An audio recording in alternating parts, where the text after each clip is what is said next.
Okay, good morning, pupils. Today we are taking our first English lesson for standard 7. Our presenter today is Mr. Omondi. You can see the WhatsApp number which is appearing on your screen right now. Today we want to take our English lesson. The topic is grammar. We are handling prefixes. What is a prefix? A prefix is a letter or a group of letters added to the beginning of a word, either to change it to give the opposite or antonym meaning of the same word, or to make the word sound negative when used. These letters are always syllables. We may ask ourselves, what is a syllable and what is an antonym?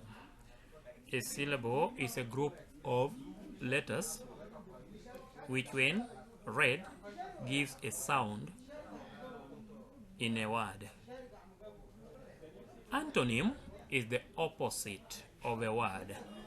So, when we use a prefix before a given word, it gives us what we are referring as an antonym or opposite.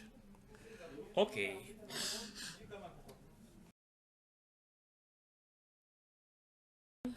Are examples of prefixes. We have the prefix an, prefix er, prefix dis, prefix im, and prefix ir. We also have el and nan. These prefixes are very important part of English in sentence construction. Examples of words with prefix an are armed, which becomes unarmed, reasonable, which becomes unreasonable, friendly becomes unfriendly, conscious becomes unconscious, reliable becomes unreliable, popular becomes unpopular, common becomes uncommon.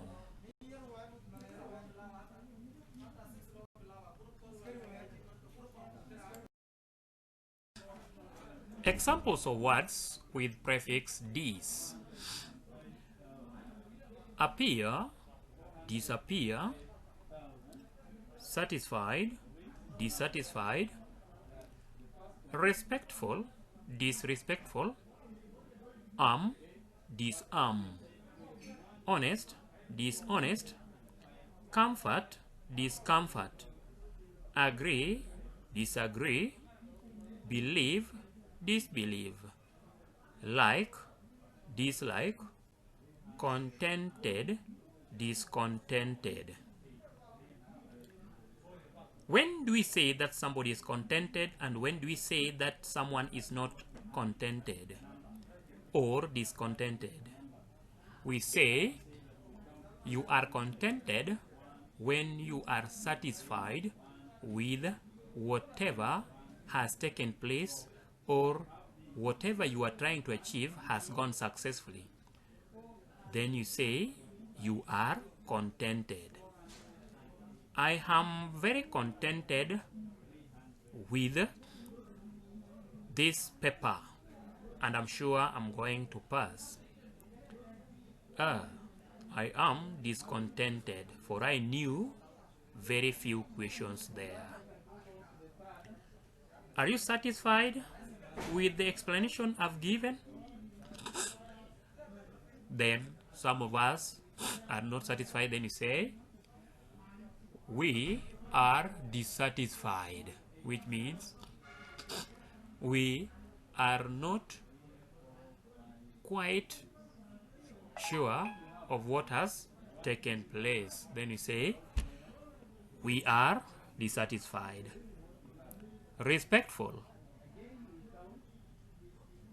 Are we together, class? Opposite, disrespectful. Meaning,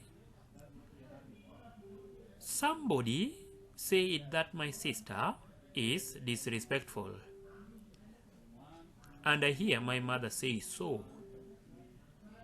She is only respectful to the teachers in school. Comfort. Why do you like staying in a comfort zone?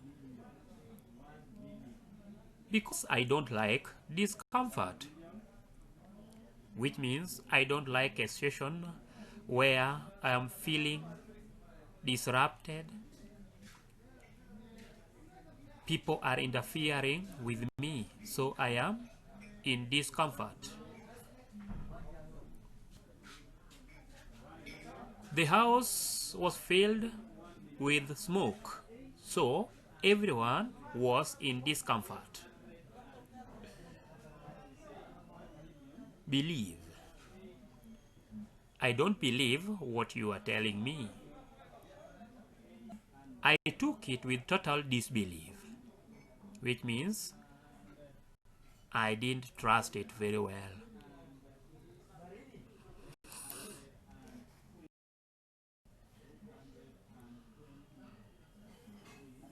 Mortal. Immortal. Possible. Impossible. Probable. Improbable. Patient. Impatient. Movable. Immovable. Pure. Impure. Perfect. Imperfect. Those are examples of words with prefix im. So, im is a prefix. When we add it before words such as mortal, it becomes immortal. What did we say about mortal? We explained that when something is mortal, it is something which can come to an end, either by death.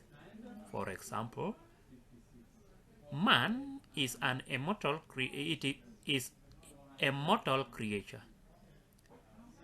What do you mean? Do you want to say that man's life must end at death? Yes, man is not immortal. When someone or something is immortal, meaning that thing will not come to an end. So it is immortal. That's why in your social study you learn something like mortality rate, which means death rate. Possible, impossible. Is it possible for a young child to walk 50 kilometers? No, that is totally impossible. So, impossible is the opposite of possible. How have we formed it? We have formed the antonym or opposite by adding im before possible, then it becomes impossible as the opposite of possible. Probable, which means the same as likely. Opposite or antonym is improbable, which means it is unlikely, it is improbable. So, im is used before probable as a prefix to change the word probable to improbable, which is the antonym or the opposite of probable. Movable, that which can move from one place to another or can be moved from one place to another. So, opposite we form by adding I am, im as a prefix before movable, then it becomes immovable. Immovable, therefore, is the opposite of movable, which means something which cannot be moved from one place to another. So it is immovable. Pure, impure. I need pure water. Why did you add that black substance into that glass? It has become impure. So we use im before pure to form the antonym or opposite of the word pure. So impure is the opposite of pure. Perfect. Perfect forms its opposite or antonym by adding prefix im before perfect, then it reads imperfect. Imperfect, therefore, means something or a situation which does not end successfully or does not achieve its required limits or expectations. Then you say it is imperfect. Pupils and class 7.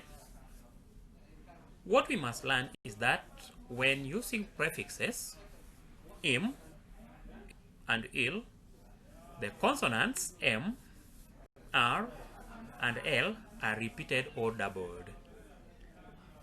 As you can see in mortal and movable. Mortal, double M, immortal. Movable, double M, immovable, because the prefix before them is I am. So when the word begins with M, we will have a double consonant M. We have come to the end of our lesson. Our next lesson will focus on prefix non and prefix ir. Your presenter was Mr. Omondi.